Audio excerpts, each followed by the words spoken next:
आज हम पढ़ा तुमर प्रिय पुस्तक विषय रचना। चलतु डेरी न करी भिडियोटी को आरंभ करवा।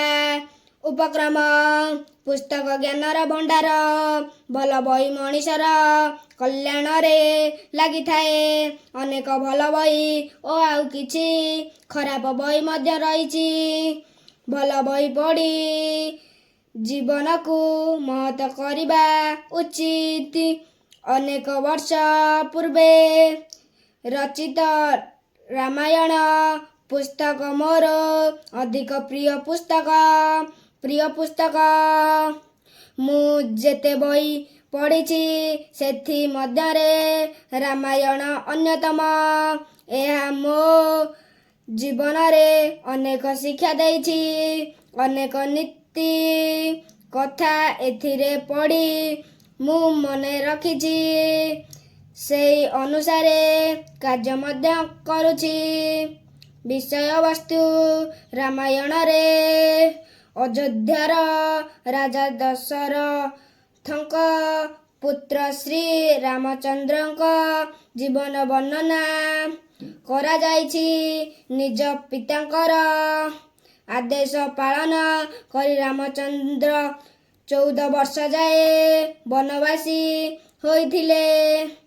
तांको सहित देवी सीता ओ सान भाई लक्ष्मण जाइथिले। सेमाने वन मध्यरे कुटीर रे थिबा बेले लंकार राजा रावण सीता को लुचाई नहीं गले। वीर हनुमान सीतांकर संवाद आनी राम को देले। बानर सेनांकर साहाय्य राम रावण सहित युद्ध कले।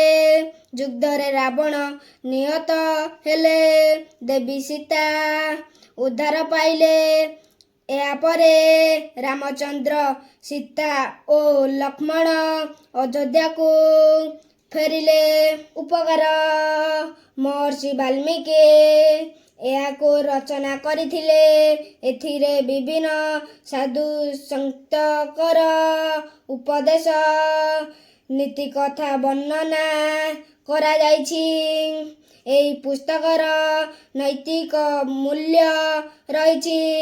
यह आमको कर्तव्य ओ त्याग संपर्क रे अनेक कथा कहि थाए।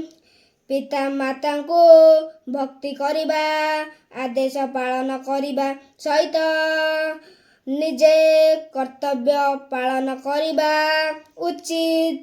निज बड़ भाई को वन मध्यरे रक्षा करिबा साहाय्य करिबा आउ सेवा करिबा पाए वीर लक्ष्मण अनेक कष्ट भोग करिछंती।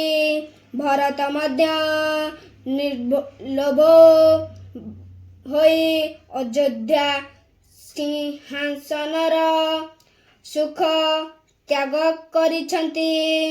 सीता जणे आदर्श स्त्री थिले। वीर हनुमान प्रभु भक्त थिले। निजर बल साहाय्य रे अन्यायी मानकु दंड देइछंती। एही सबु कारणरु मते रामायण खूब भल लागे।